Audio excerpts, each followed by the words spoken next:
We live in an age of constant pleasure and dopamine hits.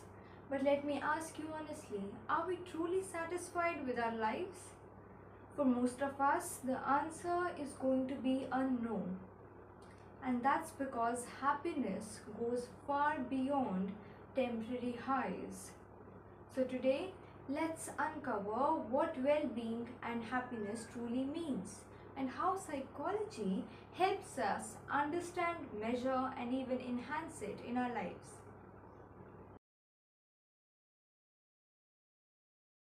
From a very long time, we as humans have been stuck on a question that was quite tough to answer. And this question was, what really is happiness? Or you can say, what is true happiness? Despite this question being hard to answer, several groups of people have given their own definitions. Scientists believe happiness depends on our perception, how we view ourselves and our lives. Spiritual and religious leaders, on the other hand, emphasize on values like love, wisdom, and detachment as the essence of a fulfilled life. And philosophers like Jeremy Bentham saw happiness as the presence of pleasure and absence of pain, which later became the foundations of utilitarianism. So, who is right amongst all three? Before we decide that, let's explore why psychologists even began asking these questions in the first place by turning the pages of history a bit. So it was the time of post-World War II where the world was dealing with immense trauma in the form of PTSD. And let me tell you, nobody was immune from PTSD. The surviving soldiers, the women who were raped by enemy soldiers, and the civilians who had lost their loved ones in the war, all were suffering from PTSD. However, the degrees varied. Given conditions like these, psychologists began to explore well-being more seriously. They started with surveys asking people how happy they were and what factors affected their happiness. With time, as the West recovered economically, people had accumulated monetary wealth but didn't felt good despite it. And that raised a new question. If money isn't enough for happiness, then what else do we need? To answer that, psychologists proposed four theories to explain happiness and the factors underlying it. The first one amongst them is the need and goal satisfaction theory. This theory suggests that if we are able to fulfill our goals and needs, then we will feel content with life. For example, if we are able to get access to 3 meals a day and we are having a house to give us shelter, then we will feel fulfilled. Otherwise, we won't. Similarly, if somebody ends up achieving their goal of earning rupees 5 lakhs annually with their side hustle, or if they are able to bring their dream of starting a family to reality, then they will feel overjoyed too. But here's the catch. Fulfillment of needs and reaching goals doesn't always lead to lasting joy. Now you may ask why?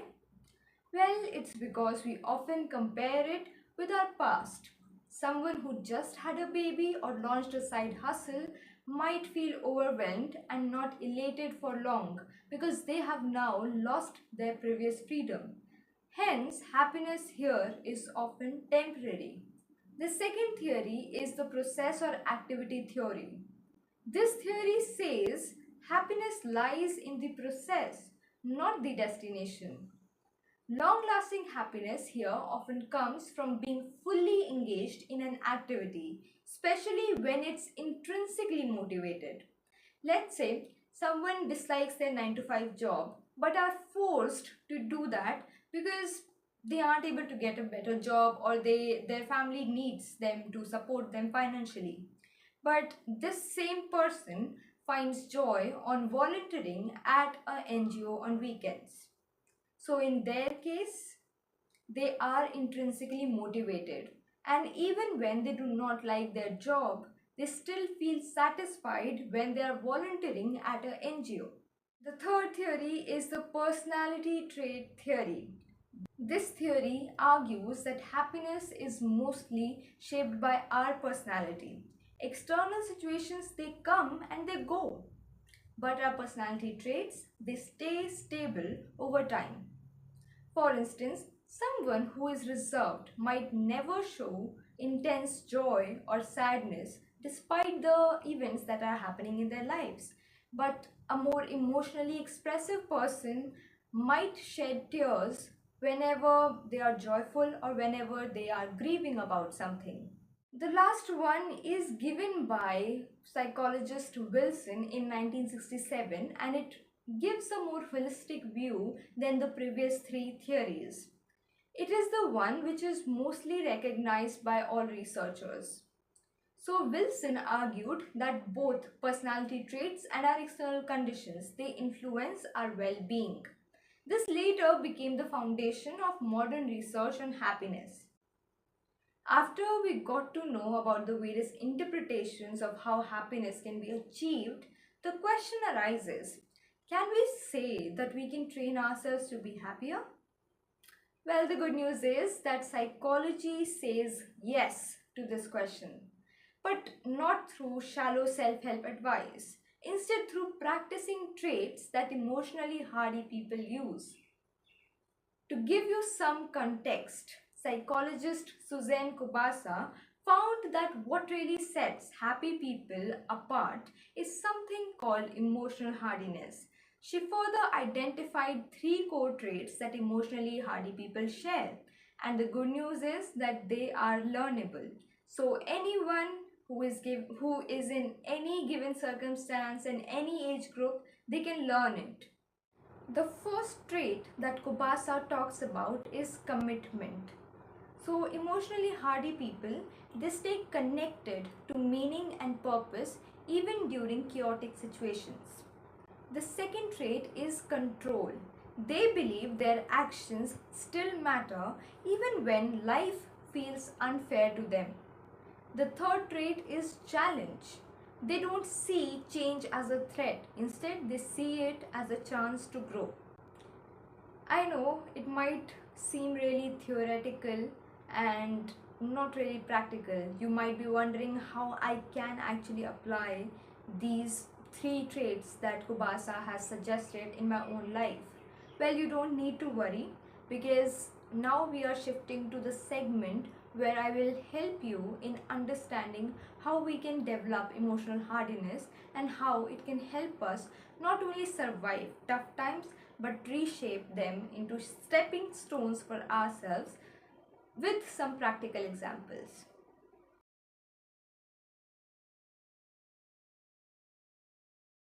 So, the first thing that emotionally hardy people have found to be doing, and that you can do as well, is reframing pain as purpose.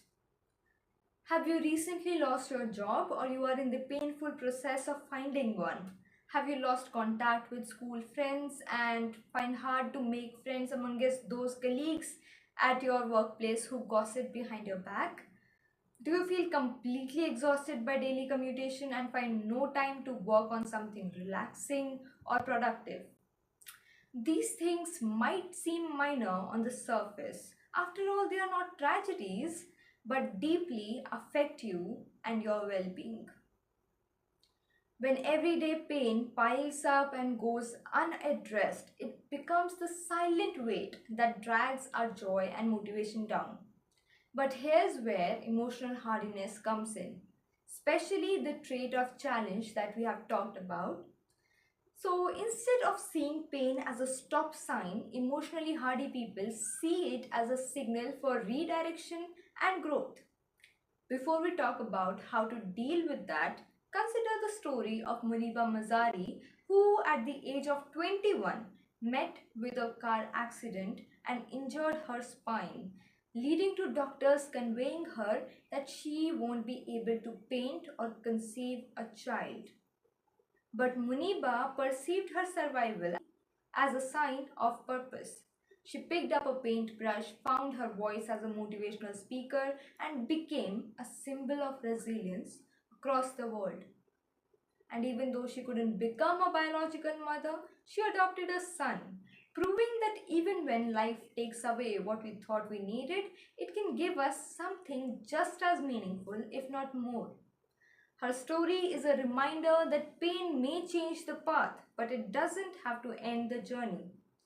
Now think about your own life. Maybe that job loss wasn't a dead end.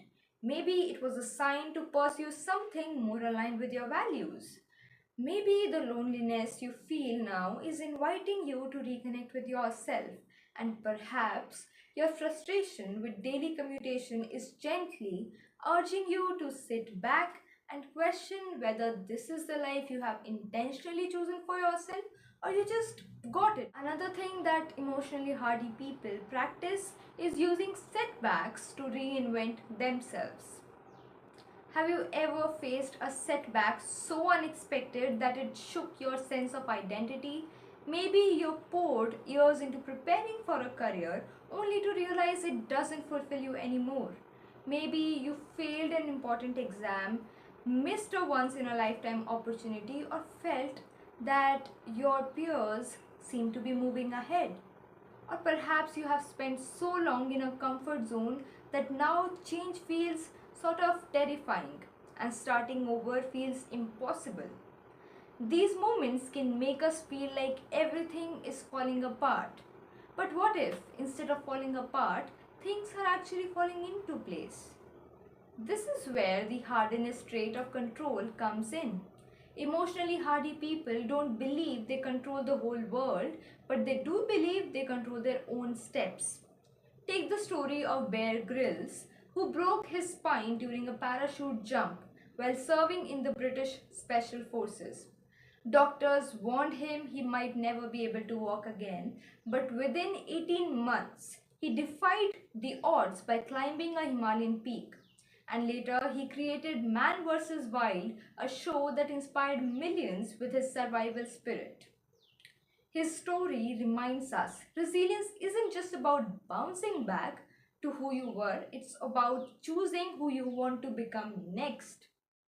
The third factor that sets emotional hardy people apart is strengthening their relationships through small intentional acts. Emotional hardy people don't withdraw when things get tough. They stay committed to what truly matters for them, and that in this case is connection. Wilma Rudolph once told she did never walk again due to polio, but she later won 3 Olympic gold medals thanks to her personal determination and strong family support. She didn't heal alone. Her success came from consistent emotional connection. We can apply this by practicing active, constructive responding, prioritizing scheduled quality time with our loved ones, and learning repair mechanisms during conflicts. These aren't innate traits, they are social habits that we can develop. Each small intentional act strengthens your emotional foundation and reflects a deeper form of commitment, not just to others, but to the life you really want to build. The fourth thing that makes you emotionally hardy is creating gratitude and meaning in daily life. Now let's talk about a personality that we all know. J.K. Rowling, living on welfare, wrote Harry Potter in cafes while raising her daughter. She faced 12 rejections before being published.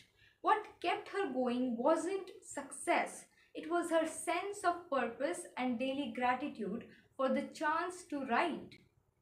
Practicing gratitude doesn't require a perfect life. It requires noticing meaning in what you already have and choosing to see meaning even the rejection or routine. This is an act of emotional hardiness.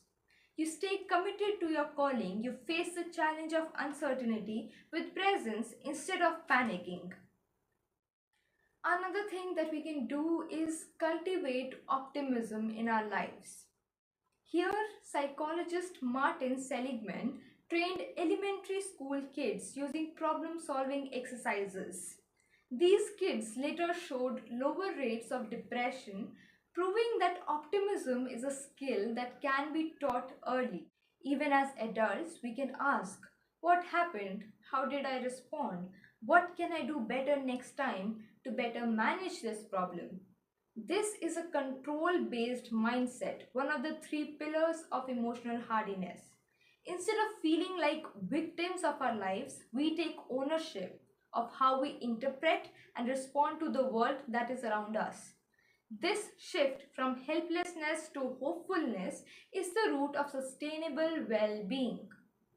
This is it for today. I hope knowing about how happiness and well being can be enhanced in our lives helps you in living a more intentional and meaningful life. Now it's time for me to end the video, but before doing so, I want to say if you have any feedbacks or suggestions through your engagement with my content, then I would really appreciate that.